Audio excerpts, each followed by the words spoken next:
नीतीश की पार्टी में क्या दो फाड़ हो गई है? दो फाड़।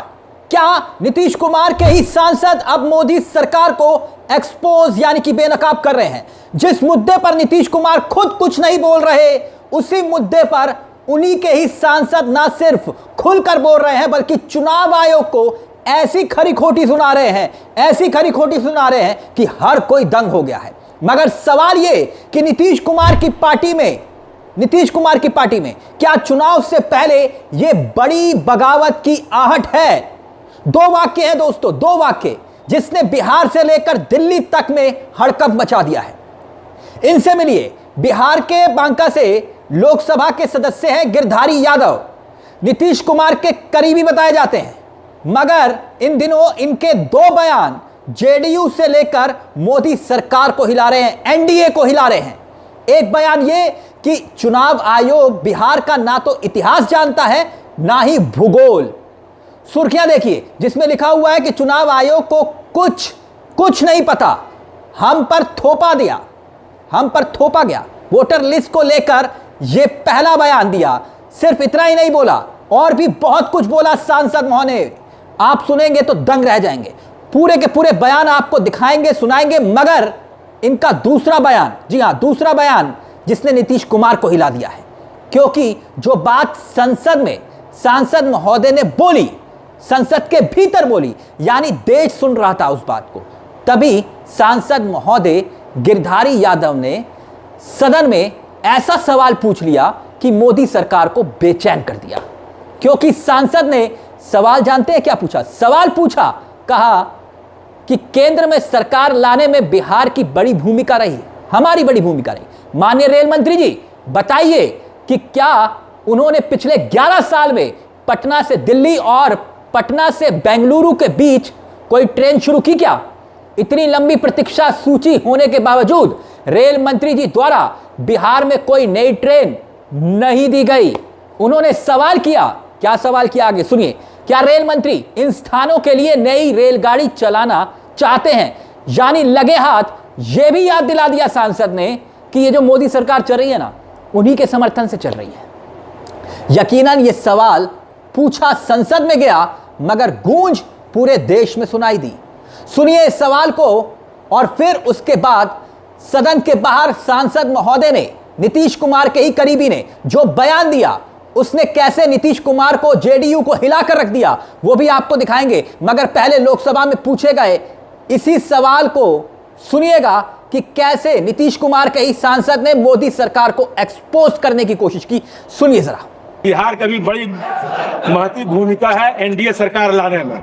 11 साल में माननीय रेल मंत्री जी बताने की कृपा करेंगे, पटना से दिल्ली, पटना से बेंगलोर, पटना से मुंबई कोई ट्रेन चलाया है क्या? इतना वेटिंग लिस्ट होने के बावजूद बिहार में कोई ट्रेन माननीय रेल मंत्री जी के द्वारा नहीं दिया गया। वैसे रेल मंत्री ने इसका जवाब दिया ये कहते हुए कि 5 ट्रेन चलाई गई हैं, मगर आप जानते हैं कि बिहार में रेल नेटवर्क की हालत कितनी बेहाल हो चुकी है। मगर अब दूसरा बयान जो नीतीश कुमार के इन्हीं सांसद ने दिया। इस वक्त देश में चर्चा का विषय क्या बना हुआ है और सवाल क्या उठ रहे हैं? एसआईआर।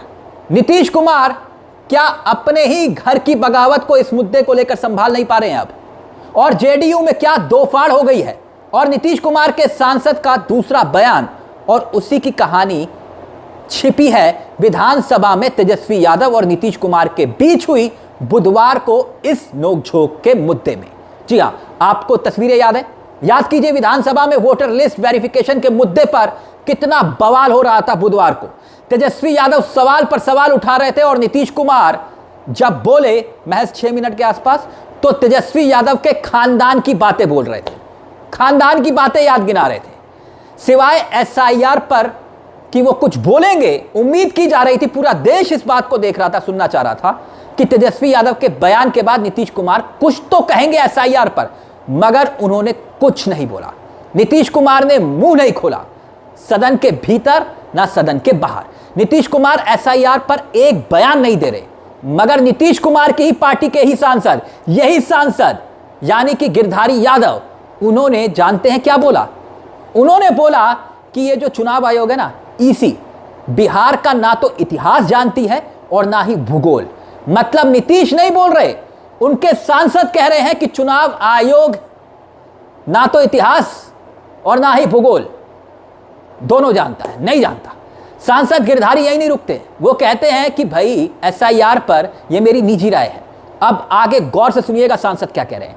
वो आगे कहते हैं पार्टी क्या कह रही है इससे मुझे कोई फर्क नहीं पड़ता, अगर मैं सच नहीं कह सकता हूं तो मैं सांसद क्यों बना हूं। चुनाव आयोग बिहार का ना तो इतिहास जानता है और ना ही भूगोल। बताइए, नीतीश कुमार की पार्टी के ही सांसद एसआईआर का विरोध कर रहे हैं खुलकर। जेडीयू के सांसद कह रहे हैं, अब वो आगे जो कह रहे हैं उसे ध्यान से सुनिएगा क्योंकि हमने कहा ना दो बयान है। वो आगे ये कहते हैं कि मुझे सभी कागजात इकट्ठे करने में 10 दिन लगे। किसको? सांसद को। मेरा बेटा अमेरिका में रहता है। कौन कह रहे? सांसद कह रहे हैं। वो सिर्फ 1 महीने में हस्ताक्षर कैसे करेगा? ये एसआईआर हम पर जबरदस्ती थोपा गया है। कौन कह रहा है? सांसद।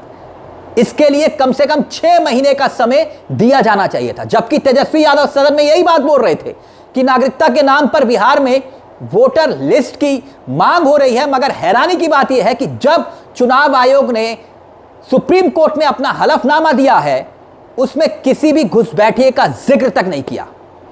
वैसे तेजस्वी यादव बड़ी बातें बोल रहे थे, मगर उससे भी बड़ी बात यह कि क्या नीतीश कुमार के घर में चुनाव से पहले यह बगावत की आग भड़क रही है, चिंगारी भड़क रही है।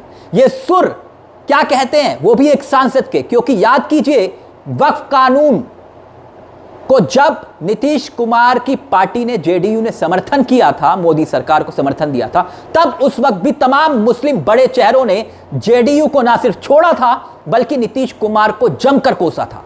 तब भी एक के बाद एक इस्तीफों की झड़ी लगी थी। मगर इस बार तो मामला उससे भी आगे निकल चुका है, आगे निकलता हुआ दिखाई दे रहा है, क्योंकि बीजेपी का नेता जिस मुद्दे को लेकर कुछ नहीं कह रहा, बीजेपी के नेता मुंह नहीं खोल रहे, जेडीयू के नेता कुछ नहीं बोल रहे, खुद नीतीश कुमार मौन हैं, मगर उन्हीं के ही सांसद बगावत का बिगुल बजा रहे हैं। यानी पहले संसद के भीतर ही सवाल उठा दिए, मोदी सरकार को बताया कि 11 साल में सरकार जब से बनी है कितनी बिहार को नई ट्रेनें दी गई पटना से, यह बताइए। दूसरा वार कर दिया सांसद ने यह कहते हुए कि एसआईआर के मुद्दे पर चुनाव आयोग ना तो इतिहास जानता है ना ही भूगोल। इस पूरे मुद्दे को लेकर दोस्तों आपकी क्या राय है, हमें कमेंट बॉक्स में जरूर बताइएगा। और चलते चलते एक दरख्वास्त, हमारे इस चैनल को सब्सक्राइब करना मत भूलिएगा क्योंकि यह मंच आप ही का मंच है। मुझे तिलक चावला को दीजिए इजाजत। नमस्कार, जय हिंद, जय भारत।